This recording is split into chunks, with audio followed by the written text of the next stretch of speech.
कह रहा है कि two identical long conducting wire A O B, तो मैंने मान लिया ये हमारा रहा अब ए, ये रहा ओ और ये रहा B, and C O D, ये रहा सी, ये ओ और डी। तो एक करंट तो ऐसे फ्लो कर रहा है, ठीक है, और दूसरे में फ्लो कर रहा है कैसे, सी ओ डी नीचे की तरफ, ठीक है ना। Right angle to each other with one above other such that O is the common point for two, ठीक है। The wire carry I one and I two, यानी मैं ऐसा बोल सकता हूँ कि ए ओ बी में जो करंट फ्लो कर रहा है वो कौन सा है, वो आई वन है, और सी ओ डी में जो करंट फ्लो कर रहा है वो आई टू है। यही तो। चलिए अब मैं क्या लिख सकता हूँ, देखिए ज़रा समझिए। अब अगर मैं ए ओ बी की बात करूँ और यहाँ पे मैंने कोई पॉइंट ले लिया पी, ठीक है, इस पॉइंट पी की बात करें क्या कह रहा है देख लेते हैं। I one I two current respectively point P lying at the distance D from O along a direction perpendicular to the plane containing the wire, the magnetic field at point P। चलिए point P पे हमें magnetic field निकालना है।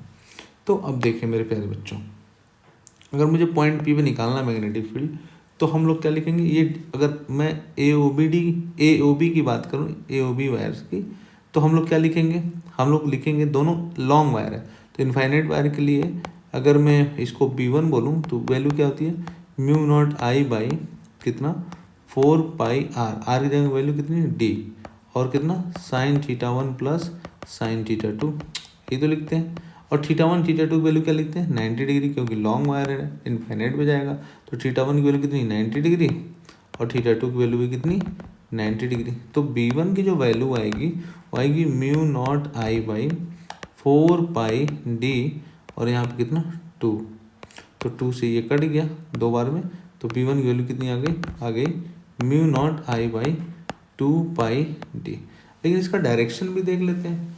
अगर मैं right hand form rule का use करता हूँ तो देखिए यहाँ पे तो क्या आएगा इनवर्ड, यहाँ पे कैसा आएगा आउटवर्ड आएगा आउटवर्ड, ठीक है सॉरी, ये आएगा आउटवर्ड बोले तो अगर मैं इसको आई बोलूँ और इसको मैं जे बोलूँ तो इसको हमें क्या बोलना पड़ेगा, ऊपर की तरफ माइनस जे बोलना पड़ेगा, ठीक है। तो मैं ऐसा बोल सकता हूँ कितना आएगा माइनस जे का, राइट, माइनस जे का। उसी तरह से मैं अगर सी ओ डी के लिए बात करूँ, सी ओ डी के लिए, तो मुझे बी की वैल्यू B2 में लिख देता हूँ, इसकी वैल्यू कितनी आएगी, इसकी वैल्यू भी वही आएगी म्यू नॉट, अच्छा मैं इसको I1 लिख देता हूँ, म्यू नॉट I2 बाई कितना 2 पाई डी।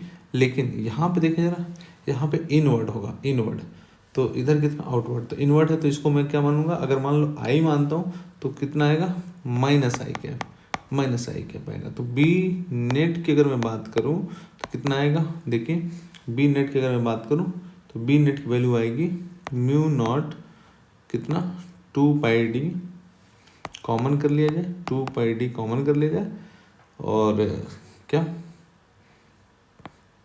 I1 माइनस जे कैप, ठीक है, और I2 कितना माइनस आई कैप, ठीक है। अगर मैं इसका मैग्नीट्यूड निकालूँ बी नेट का तो क्या लिख सकते हैं, म्यू नॉट 2 पाई डी का स्क्वायर करेंगे, ठीक है, इसको बाहर कर लेंगे तो स्क्वायर का बाहर करेंगे तो उतना ही आएगा वैल्यू, ठीक है ना। और अंदर में कितना बचेगा, इसकी वैल्यू निकालें, कितना आएगा I1 का अंडर रूट में I1 का स्क्वायर प्लस I2 का स्क्वायर, या इसको लिख सकते हैं बी नेट की वैल्यू कितनी, बी नेट की वैल्यू लिख सकते हैं म्यू नॉट बाई कितना 2 पाई डी, और इसको लिख सकते हैं कितना I1 का स्क्वायर प्लस I2 का स्क्वायर, पावर कितना 1/2। तो ये वैल्यू होगी हमारी किसकी, बी नेट की। तो ये ऑप्शन हो गया कौन सा, option number 2 is the correct option. Okay, option 2 is the correct option.